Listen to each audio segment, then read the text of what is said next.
Tout au long de l'histoire, les gens se sont gratté la tête en essayant de comprendre ce qu'il était devenu de ces civilisations qui semblaient être apparues comme par enchantement, pour ensuite disparaître sans laisser de traces. Aujourd'hui, grâce aux théories et aux preuves les plus récentes, il est temps d'enfiler notre chapeau de détective et de résoudre ces vieux mystères. Qui étaient ces mystérieuses civilisations? Pourquoi ont-elles vraiment disparu? Faisons toute la lumière sur cette affaire et veillons à ce que cela ne nous arrive pas.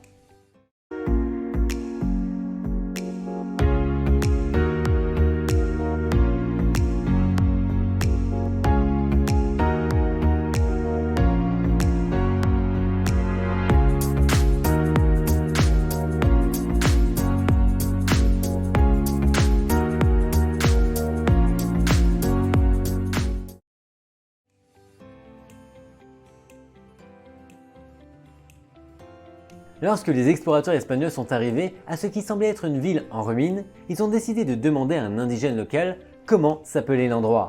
Le natif ne comprenait pas la question des explorateurs, répondit Tiwanaku, ce qui, en langage aymara, se traduit par rive sèche. Les Espagnols ont alors supposé qu'il s'agissait du nom de l'endroit, et le malentendu est né.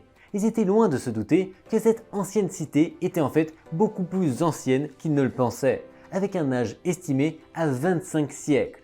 Elle était même plus ancienne que l'empire Inca et est considérée comme la mère des autres civilisations andines. L'origine exacte du royaume reste un mystère, mais la théorie la plus acceptée est qu'il s'agissait à l'origine d'un petit village de pêcheurs sur le lac Titicaca. Ce qui est encore plus impressionnant, c'est que toutes les ruines couvrent une superficie de plus de 600 000 km², ce qui équivaut à des pays comme l'Ukraine ou Madagascar. C'est une empreinte géante. La civilisation des Tiwanakotan, ou plus familièrement appelée des Panakotan, c'est tout pour moi, avait tout d'un grand empire, des techniques agricoles étonnantes, un régime alimentaire équilibré et une fascination pour la métallurgie et l'astronomie. Leur exploit les plus impressionnants fut la création de l'incroyable pyramide d'Akapana, qui s'élevait à 18 mètres dans le ciel et dont la base avait un périmètre impressionnant de 800 mètres. Dédiée aux dieux, la pyramide abritait même un temple semi-souterrain et un observatoire astronomique parfaitement aligné sur les 4 points cardinaux. Impressionnant! Bon les amis, avant de continuer la vidéo, je préfère vous dire que beaucoup de noms de civilisations et de villes sont assez compliqués à dire. Et je vais vous épargner ça tant qu'à vous et aussi à moi. Et par fainéantise, je vais utiliser une voix un peu plus robotique pour dire les mots les plus complexes. J'espère qu'en tout cas, ce sera mieux pour vous et surtout pour moi. Le mystérieux temple de Kalasasaya, ou temple des pierres debout laisse les visiteurs perplexes depuis des siècles. Il est incroyable que les habitants de Tiahuanaco, aient pu utiliser le soleil et les ombres des piliers pour déterminer l'heure et la saison. Mais ce qui est encore plus impressionnant, c'est le système de drainage moderne utilisé pour garder la zone sèche et irriguée pour les champs avec la même eau. C'est presque un miracle. Mais le plus étonnant à propos de Tiahuanaco, c'est sa disparition soudaine. Un jour, elle était pleine de vie et le lendemain, elle était abandonnée, avec certains monuments encore inachevés. Ce qu'il est advenu de ses habitants reste encore aujourd'hui un mystère.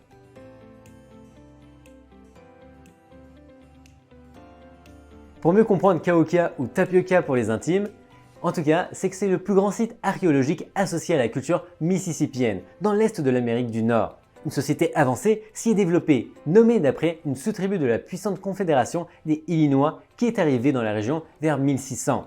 Cahokia signifie oie sauvage. Et ça, c'est vrai. Cette civilisation était située près de Collinsville, dans l'Illinois, au confluent de 3 grands fleuves, le Mississippi, le Missouri et l'Illinois, qui formaient une plaine fertile. La ville a prospéré entre 1050 et 1200 ans. On estime qu'entre 10 000 et 20 000 personnes vivaient sur une superficie d'environ 15 km², ce qui en faisait le plus grand centre urbain au nord des grandes villes mésoaméricaines du Mexique. Cependant, l'explorateur Hernando de Soto, qui a découvert la région en 1539, n'a trouvé que très peu d'artefacts de cette culture, ce qui suggère qu'elle avait presque complètement disparu avant le contact avec les Européens. Au cours de son exploration, il a constaté que Cahokia possédait des complexes architecturaux et agricoles très sophistiqués. Et à ce jour, les archéologues ne parviennent pas à expliquer pourquoi ses habitants ont abandonné la ville. On pense qu'ils l'ont fait à cause de la sécheresse et des troubles sociaux, mais il n'y a pas de preuves tangibles pour confirmer ou infirmer ce qui a causé la disparition de la culture. Les habitants n'ont pas laissé de traces écrites et le nom original du site reste inconnu. Depuis 1925, Tapioca, je sais c'est beaucoup plus facile de le dire comme ça, peu importe, est protégé en tant que site historique de l'État de l'Illinois. Et en 1982, l'UNESCO l'a déclaré site du patrimoine mondial en raison de son importance pour l'étude des débuts de l'histoire américaine. Ne vous laissez pas impressionner, rappelez-vous quand même que l'UNESCO a déclaré le bassin minier du Nord-Pas-de-Calais patrimoine mondial. J'essaie toujours de comprendre quel est ce patrimoine mondial là-bas.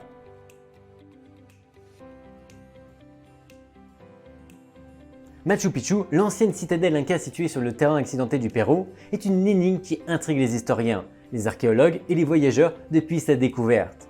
Traduit de la langue quechua, son nom signifie littéralement « vieille montagne ». Mais ce qui est vraiment remarquable, c'est l'effort, l'ingéniosité et l'habileté des Incas pour sculpter cette citadelle dans la roche granite dure, au milieu d'une épaisse végétation semi-tropicale. Pour rendre à César ce qui est à César, c'est un humble fermier qui a conduit Hiram Bingham dans la vallée des ruines Inca en 1911. Et plusieurs familles vivaient et cultivaient déjà dans les environs. Cependant, c'est Hiram Bingham qui a attiré l'attention du monde entier sur le Machu Picchu. Un autre mystère qui entoure le Machu Picchu est son âge. Une enquête basée sur un test au carbone 14 suggère qu'il a été construit en 1450 sous le règne de l'Inca Pachacútec. Mais il est bien évidemment également possible qu'il s'agissait déjà d'une ville fantôme pendant la colonisation espagnole du Pérou. Les archéologues ont estimé qu'environ 60% de la ville est encore enfouie sous terre, et une grande partie du travail de la pierre est si précis et détaillé que même avec les outils les plus modernes et les plus puissants, il serait impossible soi-disant d'imiter l'incroyable sculpture de la pierre.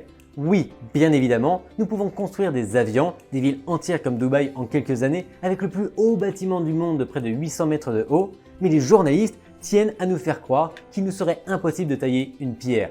Enfin bref, peu importe. La cité de Machu Picchu a été occupée pendant environ un siècle, depuis sa construction jusqu'à son abandon progressif en 1535, à une époque où l'empire Inca connaissait des changements importants. Ce qui est étrange, c'est qu'elle a été abandonnée inachevée et que lors de fouilles, des temples et des bâtiments inachevés ont été découverts. Finalement, en raison du manque de communication entre la cité Inca et Cusco, les colons décidèrent d'abandonner Machu Picchu et la végétation dense qui infestait l'endroit.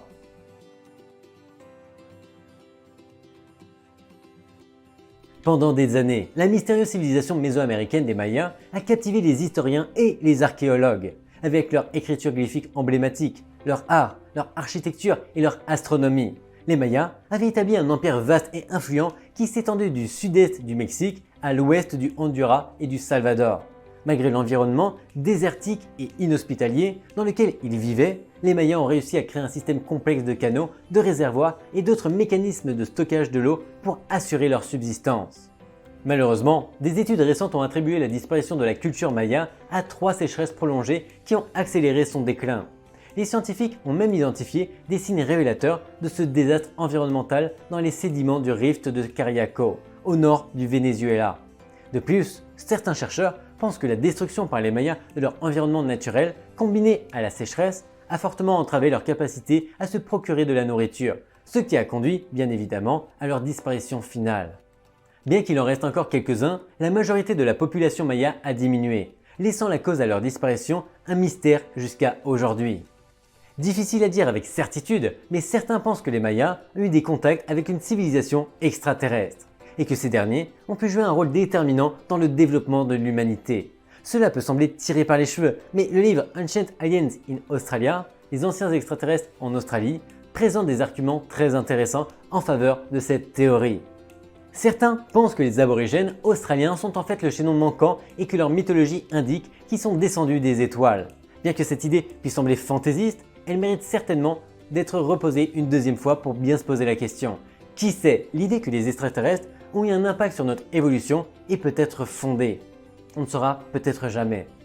J'espère que vous avez apprécié cette vidéo. Retrouvez-moi tous les jours dans les Reels et à la semaine prochaine pour une autre vidéo longue. Bye bye.